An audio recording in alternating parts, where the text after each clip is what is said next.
Amém. Nós vamos dar continuidade à série Metanoia. É uma série que Deus tem falado ao meu coração, mas antes de iniciar, eu gostaria que você fechasse seus olhos aí, curvasse sua cabeça. Você não se distraia agora com conversas paralelas, talvez uma notificação do seu telefone que vai chegar. Se desligue um pouco aí de talvez informações que estejam chegando no seu telefone. E eu tenho certeza que Deus vai falar conosco nessa noite. Pai, muito obrigado, Jesus. Obrigado porque o Senhor nos trouxe até aqui nessa noite. Obrigado, ó Pai, porque o Senhor, ó Pai, tirou a gente das nossas casas, mas para um propósito, para falar conosco, Pai, para trazer a transformação das nossas vidas, Deus. Nós queremos sair daqui transformados. Deus, tire dos nossos olhos todas as escamas, ó Pai. Deus, tire dos nossos ouvidos tudo aquilo que impede de te ouvir, Deus. Nós queremos ver o Senhor nessa noite e ouvir a Tua voz nessa noite, ó Pai. Meu Deus, nos dê revelação. Meu Deus, nos dê espírito de sabedoria, de entendimento, Deus. Essa é a minha oração nessa noite, em nome de Jesus. Amém. Hoje nós vamos falar sobre o poder de crer corretamente. Nossa série Metanoia, nós estamos sempre falando sobre a mudança de mentalidade, o poder que tem em pensar de forma correta nas coisas, o poder em nós pensarmos de forma correta em todas as coisas das nossas vidas e em todas essas áreas. Hoje nós iremos falar sobre o poder que existe em crer corretamente. E nós precisamos de crer corretamente não só na palavra de Deus, mas em todas as áreas. O bispo aqui foi muito feliz e sempre quando fala sobre o dinheiro. Nós precisamos também de crer e entender corretamente as finanças, assim como eu tenho falado aqui já há algum tempo, e em todas as áreas de nossas vidas. E nós precisamos de trocar, inverter, aonde em muitos momentos da nossa vida nós baseamos a nossa fé no nosso comportamento, sendo que o nosso comportamento deveria de ser uma consequência da nossa fé. Às vezes nós queremos ou temos fé por aquilo que nós fazemos, por aquilo que nós estamos enxergando, mas a fé é por aquilo que nós não enxergamos, por aquilo que nós não vemos, e a partir dessa fé nós agimos. Essa semana eu tive a graça de ter um atendimento pastoral como jovem, e é tão legal porque tudo que eu falei para esse jovem o bispo repetiu aqui. Eu falei algumas palavras que foi exatamente a mesma coisa. E no meio de tudo isso, eu estava percebendo algo. E o que eu estava percebendo é que o medo estava paralisando esse jovem. O problema não é ter medo nós vamos ter. O problema é deixar com que o medo nos paralise. O medo nos trave, o medo ele tem poder para fazer isso, para nos travar, para nos prender. Mas nós podemos dizer não ao medo e prosseguir adiante com aquilo que tem. Se nós formos olhar as coisas que tem por vir, talvez nós iremos ficar parados ali para a vida inteira. Uma vez eu ouvi uma palavra do bispo Elisiário, onde ele disse que 80% dos nossos temores não irão acontecer. Mas, no decorrer desses temores, nós preferimos acreditar que 20% vai acontecer e nos baseamos nisso e travamos a nossa vida por completo.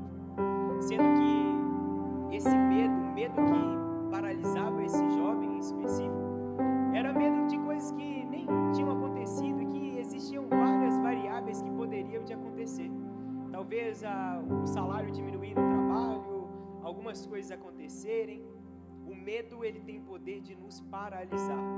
E quando nós entendemos e cremos corretamente, ele tem um poder, o poder de, no meio do medo, saber que ele não pode nos parar. O medo pode vir, mas nós precisamos de ter a sabedoria e crer corretamente no poder do Evangelho para o medo não nos parar.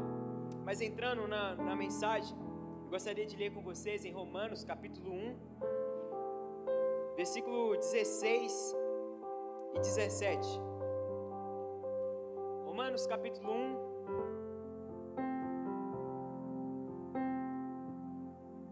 versículo 16 e 17, que diz assim: Pois não me envergonho do Evangelho, porque é o poder de Deus para a salvação de todo aquele que crê, primeiro do judeu e também do grego, porque a justiça de Deus se revela no Evangelho, de fé em fé, como está escrito: o justo viverá pela fé. O Evangelho é o poder de Deus. Paulo aqui ele começa nos afirmando, primeiro, que ele não se envergonha do Evangelho. E Paulo, quando nós vamos ver a vida e a história de Paulo, ele era um dos homens, talvez na sua juventude, com um futuro mais promissor. Ele era discípulo de um dos homens mais importantes, de um fariseu mais importante, Gamaliel. E a vida dele já estava mais ou menos encaminhada para um alto escalão da sociedade judaica naquele tempo.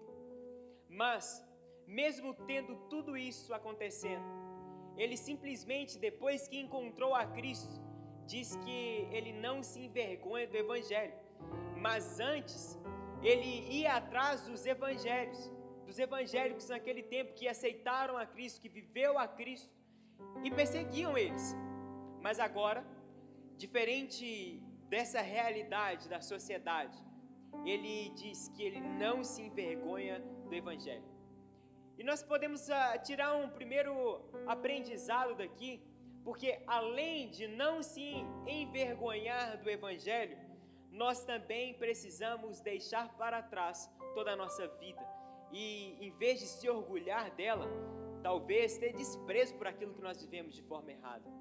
Eu sei que tem muitos aqui que, se contasse um pouco do seu passado, já iria, da próxima vez que a pessoa te visse, ela ia passar do outro lado da rua, de tão tenebroso que você era. Mas nós precisamos de, ao contar isso, contar como forma de testemunho daquilo que Deus fez na nossa vida, e não se envergonhar do Evangelho, mas nos posicionar como jovens, no meio dessa geração, jovens que anunciam o poder do Evangelho. Mas continuando esse texto, a outra coisa que nós podemos absorver, o Evangelho, Paulo vai dizer que o Evangelho é o poder de Deus. E aqui, quando nós falamos sobre poder, a palavra poder do grego, vindo do grego, é dunamis, que vem de dinamite e consequentemente de explosão. O poder de Deus, o poder do Evangelho é a explosão do Deus vivo. É a explosão do próprio Deus trazendo o poder de transformação, de mudança das nossas vidas, causando completamente algo diferente daquilo que nós vivíamos. Uma explosão que transforma completamente o nosso passado, nos dando um novo futuro. E aí, a palavra evangelho, ela significa as boas novas, a boa notícia. A boa notícia de quê? Quais são as boas novas? As boas novas é que o Salvador chegou. O Salvador veio por nós na cruz do Calvário e Ele morreu por nós como um Salvador que a humanidade precisava. E agora trazendo toda essa palavra de Paulo, Paulo está nos dizendo que o poder do Evangelho, o Evangelho é o poder de Deus. O que Paulo está querendo dizer com isso? Paulo está dizendo para nós que a morte de Cristo na cruz do Calvário é o poder, essa é a boa mensagem, e este poder é como uma explosão em nossas vidas, não de destruição, mas de reconstrução do caminho de nós até Deus. Antes estávamos desligados, mas agora estamos ligados novamente ao Pai. Uma dinamite explodiu. E qual dinamite é essa? Cristo na cruz do Calvário, nos reconectando com amor e graça ao nosso Pai, pegando a nossa vida passada e agora dizendo: não me envergonho mais do Evangelho, nos trazendo para uma nova vida, um novo lugar. Se sua vida estava atrapalhada, o poder de Deus, a explosão não destrutiva, mas reconstrutiva da sua vida, já está disponível para aqueles que crerem em Cristo Jesus. A mensagem do Evangelho é muito clara. E Cristo lá atrás, e aí quando eu estava preparando essa mensagem, Deus estava falando, ministrando comigo a respeito desse Evangelho, que é o poder do próprio Deus, e o próprio Cristo, que é a mensagem, que é o poder de transformar as nossas vidas. Ele diz que Ele é a verdade, Ele é o caminho, Ele é a vida e que ninguém vai ao Pai senão por Ele. Ele reconstruiu a ponte que ligava, agora é o próprio Cristo, nos dando acesso ao próprio Deus e dizendo que é este Evangelho que é o poder e a autoridade sobre as nossas vidas. Sabe, em alguns momentos a gente estava conversando, não sei se era com minha mãe ou com quem que era, sei lá, mas a gente estava conversando, porque tem que tomar cuidado com certas coisas assim e tal, porque o fulano de tal sonhou lá que o filho da sua prima que está grávida, sua prima que está grávida, o filho dela sonhou, a prima de lá, não sei da onde, da família, sonhou que o filho que vai nascer é uma reencarnação do sogro dela e tem não sei o que, tal. Eu falei, e aí, o que tem? Porque tem que tomar muito cuidado agora, né? Porque teve esse sonho. Cuidado de quê? Mas não, peraí. O poder de Cristo Jesus tem poder sobre qualquer coisa, sobre todas as coisas. A palavra nos diz que todo poder e autoridade foi dada a Cristo nos céus e na terra. Pode ter sonho disso, daquilo outro, pode falar que o diabo buscou, pode falar qualquer coisa. O que nos interessa é que o poder de Cristo está sobre todas as coisas. Não importa o que sonharam, importa aquele Cristo que nós cremos e acreditamos como nosso Salvador. E Ele é Salvador das nossas vidas em todas as áreas, em todas as circunstâncias. Se a pessoa sonhou que foi isso que aconteceu, Cristo sonhou sonhos muito mais altos. Cristo sonhou que aquela criança é uma criança já vencedora, guardada pelo poder e pelo sangue de Cristo Jesus. Mas sabe qual é o problema? Nós caímos na mentira do diabo, querendo acreditar que ele tem poder sobre nós. Ele tem poder sobre isso, sobre aquilo outro. Eu compartilhei aqui no culto da noite e teve em algumas aulas que eu estava dando na FL, eu estava falando sobre dízimo e oferta. E aí eu dei a aula, no final da aula, uma irmãzinha já de idade levanta a mão e ela falou assim, eu posso compartilhar algo? Eu falei, claro. E aí ela compartilhou ela falou assim, nossa, a sua palavra trouxe algo para mim que eu nunca tinha vivido antes, já tem sei lá quantos anos, ela falou, era mais de 40 anos de cristão. E aí ela falou assim, sabe, eu dava o meu dízimo e a minha oferta, porque eu tinha medo do devorador entrar na minha casa e levar tudo, levar todas as coisas. Mas agora eu entendi que dar o dízimo e a oferta não está ligado com o poder do diabo, mas está ligado com o poder de Cristo Jesus. E não é sobre o meu dinheiro, não é sobre o poder do diabo, porque o diabo não tem poder sobre a minha vida, o diabo não tem poder sobre as suas dispensas, o diabo não tem poder sobre as suas finanças. Se você colocar Cristo acima de todas as coisas, é o poder de Cristo que estará acima de todas as coisas das nossas vidas. E nós não podemos deixar com que o medo nos pare, o medo nos trave, o medo deixar com que nós avancemos. Eu costumo dizer que os meninos sempre estão aí e falam assim, não, mas você gosta de um problema, gosta de arrumar um problema pra gente. Quando tá tudo tranquilo, vão arrumar um problema pra gente. Por incrível que pareça, o medo pra mim é algo que me instiga a sair da minha zona de conforto, hein? Eu preciso fazer isso, eu preciso de avançar. Em alguns momentos eu tive medo, com vontade de desistir de tudo que eu estava fazendo e simplesmente seguir a minha vida. Em alguns momentos eu falei, cara, por que eu vou ficar teimando nisso? Eu tenho uma vida promissora na minha família, eu tenho uma vida promissora no meu trabalho, eu tenho uma vida promissora em várias áreas, por que eu vou ficar insistindo? O problema não é ter medo, o problema é deixar com que o medo nos paralise. E aqueles que estão unidos com Cristo Jesus, nada pode nos separar mais do amor de Deus. Se você está unido com Cristo Jesus, o poder de Cristo Jesus já é sobre a sua vida. Carrega essa realidade, carrega este poder, a autoridade, ousadia que vem da cruz de Cristo. Não é algo por aquilo que nós fazemos, não é sobre capacidade humana, não é sobre poder humano, mas é sobre o poder de Cristo Jesus em nossas vidas. Amém? E o texto vai nos dizer sobre a justiça de Deus que é revelada. Versículo 17 diz assim, porque a justiça de Deus se revela no Evangelho, de fé em fé, como está escrito, o justo viverá pela fé. Paulo, ele continua o texto nos dizendo que o justo viverá pela fé. Quem são os justos? Os justos são aqueles que creram em Cristo Jesus e nasceram de novo. São aqueles que encontraram a Cristo Jesus e são justificados. Que o preço já foi pago, que já não precisa se preocupar com aquela velha vida, com o que aconteceu, pois já está pago, uma nova história, um novo começo. Em algum outro momento eu já trouxe a comparação sobre o que é a justificação. Aqui, uma vez eu li um certo exemplar sobre o que é justificação. Antigamente, eu não sei se vocês lembram, mas ainda quando eu era criança existia isso. Você ia lá comprar alguma coisa, quando você ia comprar não tinha cartão, era dinheiro em espécie ou cheque, e ninguém ficava andando com um bolo de dinheiro para cima e para baixo. E aí o que acontecia nas padarias, por exemplo? Você não ia lá e pagava e dava o dinheiro, você tinha uma caderneta de anotação. E aí quando você ia lá pegar alguma coisa, ia lá e anotava lá.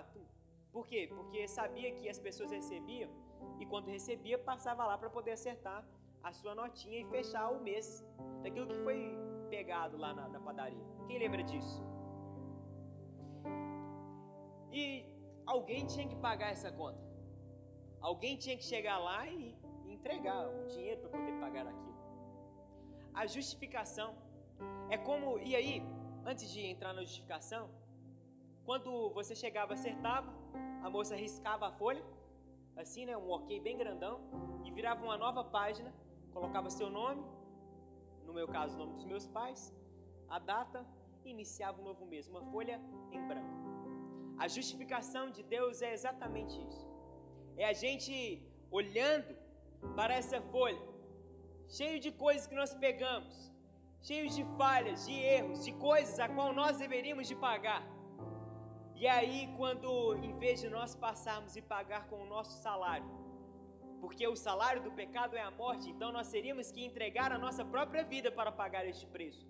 Mas Cristo, que nos amou de tal maneira, Ele morreu por nós. E é como se Ele chegasse na padaria, pegasse a folha e falasse assim: eu estou pagando a dívida da Giovana, eu estou pagando a dívida do Léo, do Túlio, do Samuel, eu estou pagando a dívida. Vira a folha e começa uma página nova.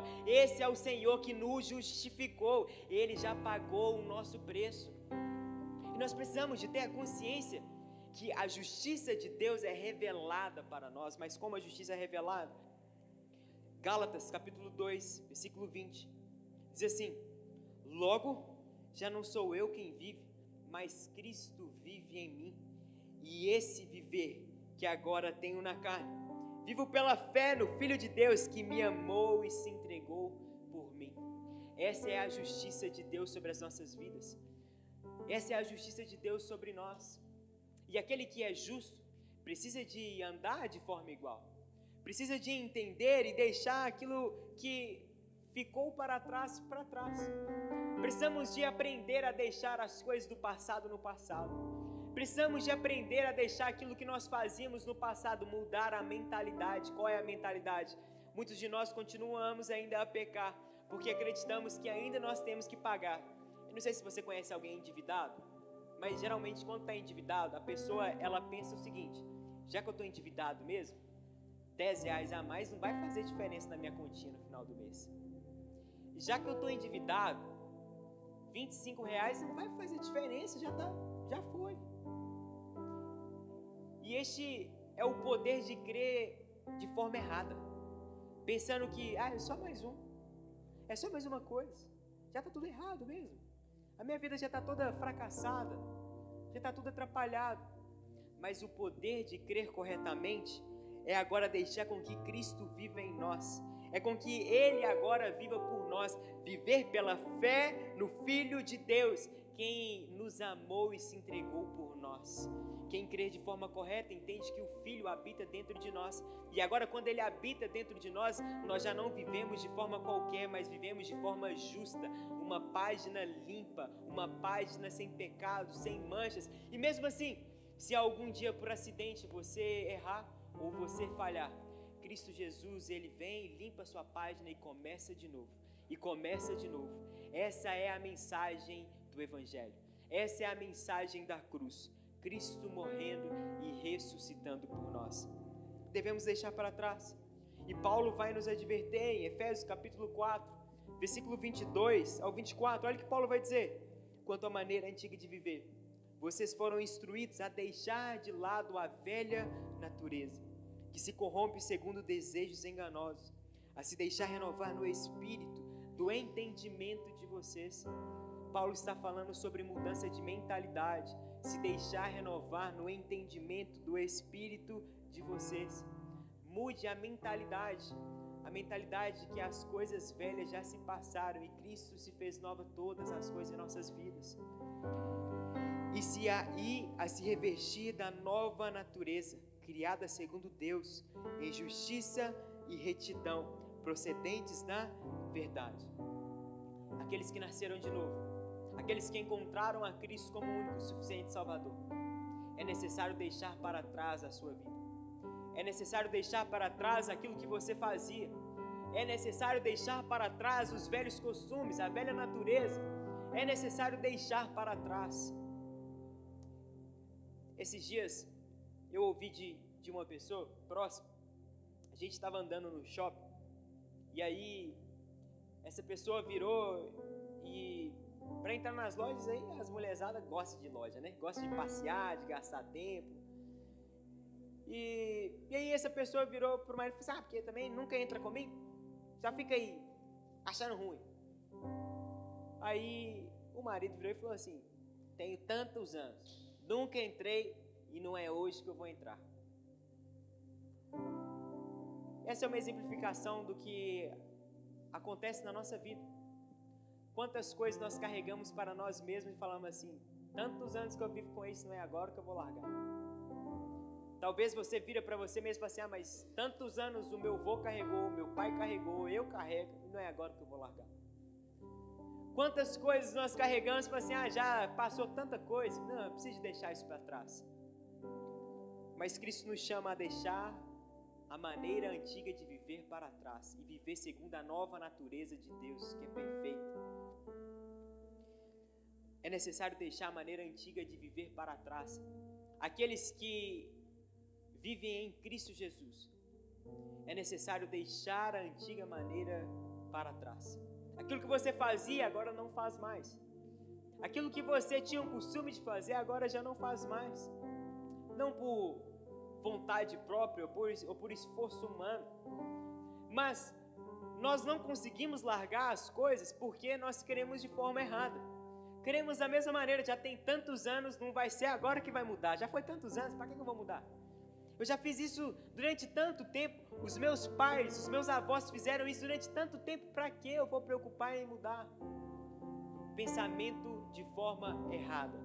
Agora, quando nós pensamos de forma correta, quando nós pensamos que nós já fomos libertos de todas as coisas em Cristo Jesus, traz um poder, o poder o quê? De largar aquilo que nós fazíamos há tantos anos atrás e viver uma nova história com Cristo Jesus.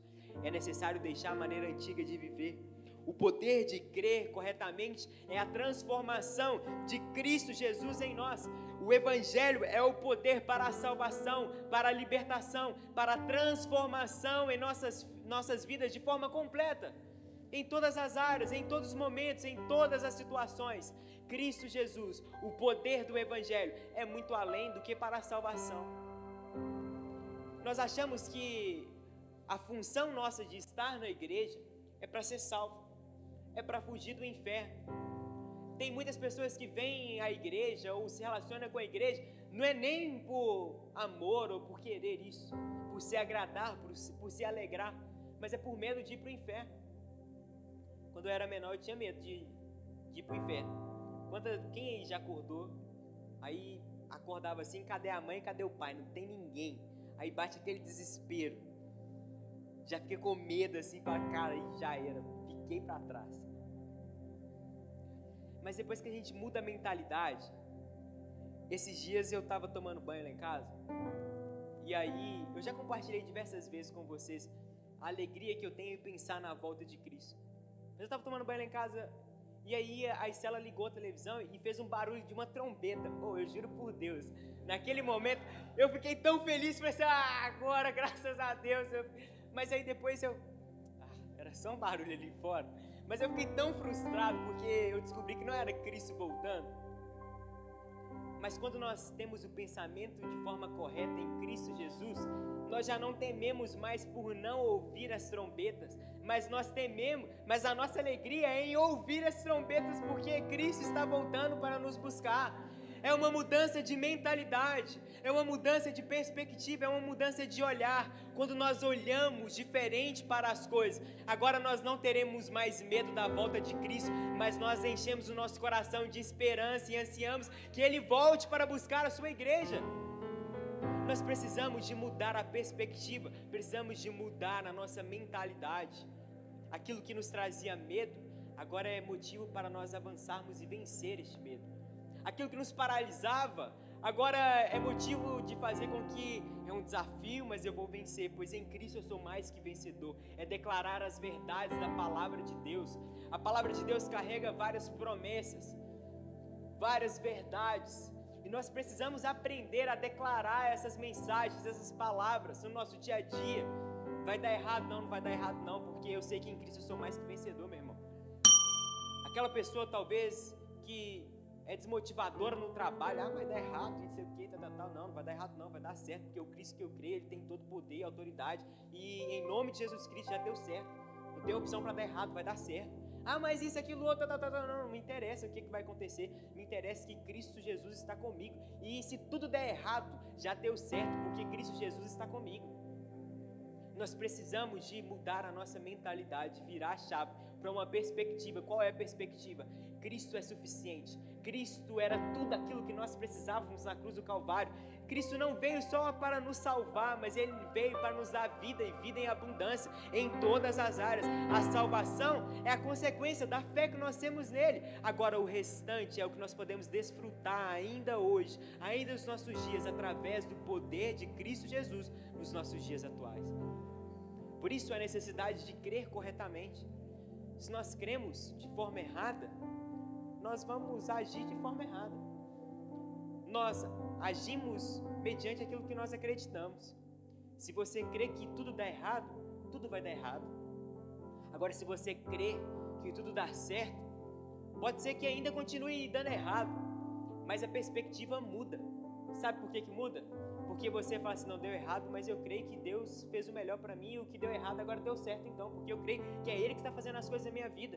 E aí aquele baixo astral de começa assim, tudo fraco, não vai dar certo, agora passa a ser diferente. Nós reerguemos, nós nos colocamos de pé, nós nos colocamos a postura da alegria e satisfação de estar com Cristo Jesus no meio das aflições, nos meios das dificuldades, nos meios dos problemas. Nós passaremos por todas essas coisas, mas a verdade é que em Cristo Jesus nós já somos mais que vencedores. O poder de Cristo já está sobre nós e sobre as nossas vidas, e essa é uma realidade, é um poder para todas as áreas, para todas as circunstâncias, para todos os momentos. Cristo Jesus fez o trabalho completo. Ele só simplesmente veio aqui e falou assim, olha, agora quem crê salvou, e foi embora. Mas agora Ele também veio para nos dar vida em abundância em todas as nossas áreas, em todas as áreas das nossas vidas. Na área acadêmica, nos seus estudos, na sua família, no seu trabalho, aonde você estiver, vida em abundância, vida em prosperidade, vida em prosperidade. Prosperidade não é ter os celeiros cheios e fartos, mas prosperidade é poder contribuir e ajudar as pessoas que estão ao nosso redor. Prosperidade sobre as nossas vidas. É isso que eu creio. Eu creio num Cristo que abençoa as pessoas. Eu creio num Cristo que transborda. Eu creio num Cristo que nos abençoa a ponto de abençoar as pessoas que estão ao nosso redor. Sabe por que eu creio nisso? Porque há alguns anos eu decidi acreditar nisso. E quando a gente muda a perspectiva, muda a forma de enxergar, nós começamos a ver que Deus nos ama de tal maneira que Ele tem o prazer de nos abençoar, mas para abençoar pessoas que estão ao nosso redor. O nosso Deus, Ele não faz trabalho pela metade. O trabalho dele foi completo na cruz do Calvário. Ele não nos deixou sozinhos, mas a palavra de Deus nos promete, Cristo nos prometeu que Ele sempre estará conosco. Até o fim dos séculos, até a consumação dos séculos, para sempre, Cristo estará conosco. Amém? 2 Coríntios 5,17 diz, e assim, se alguém está em Cristo, é nova criatura. As coisas antigas já se passaram, e eis que fizeram novas todas as coisas. As coisas antigas da sua vida já se passaram, e se você está com Cristo Jesus, se fez novas todas as coisas. Fique de pé, eu quero orar por você nessa noite.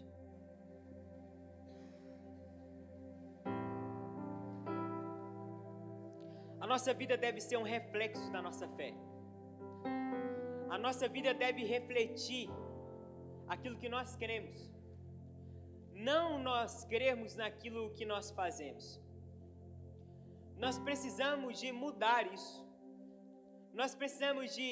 O nosso comportamento precisa de ser consequência da nossa fé. Não se baseie no medo. Não se baseie naquilo que ainda nem aconteceu. Mas se baseie na obra de Cristo Jesus na cruz do Calvário, que é suficiente para todas as coisas. Se nós nos basearmos em Cristo Jesus, todas as outras coisas estão resolvidas. Tudo está resolvido. Tudo está encaminhado. Eu não estou falando que todas as coisas vão dar certo, mas o que eu estou te dizendo, que a palavra de Deus nos garante, que em meio a todas as coisas, nós temos a paz de Cristo Jesus, que excede todo entendimento, que guarda a nossa mente e o nosso coração. Essa é a palavra do Evangelho, a palavra de Deus. Feche seus olhos, curva sua cabeça.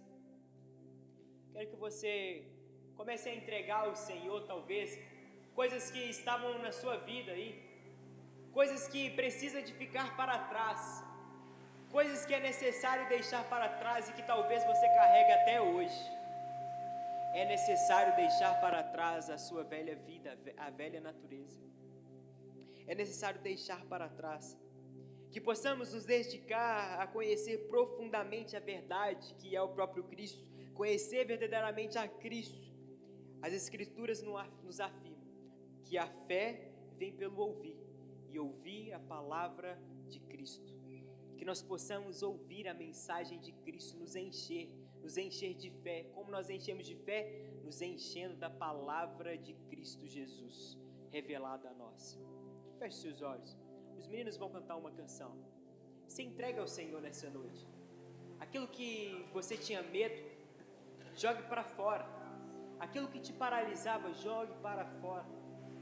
Senhor Jesus, muito obrigado, Pai. Muito obrigado porque o Senhor nos tirou, ó Pai, daquela vida estragada, daquela vida, ó Pai, que nos jogava para baixo, daquela vida que nos destruía, mas agora o Senhor nos trouxe uma nova vida, uma vida de fé, uma vida onde o Senhor nos diz que somos mais que vencedores. Obrigado, Jesus. Obrigado, Espírito Santo de Deus.